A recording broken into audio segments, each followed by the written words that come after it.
Buti na lang ginamit na ni Kuya Amang yung secret weapon niya kaya napabilis yung gupit. Mula first year high school hanggang ngayon ay dito pa din ako nagpapagupit. Ito na kasi yung pagupitan na pinaka-affordable. Dating 20 kaya natawag siyang Amang 20. Pero lahat naman nagmamahal lalo na pag nangungutang sa'yo. Diyos, ngayon nga ay 30 na ang gupit, mura pa din. Saka okay pa dito magpagupit kasi hindi na uubusan ng kwento tungkol sa buhay-buhay, ganun. Kadalasan nga lang napupunta ka talagang pila.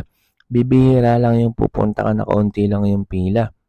Mabuti na lang may TV, may mapapanood ka para hindi ka mainip.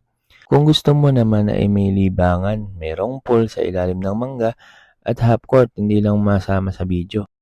Kung may puti-puti nga din na buhok, ay nag-offer din si Kaamang ng kulayan ng buhok para maging bagets ulit.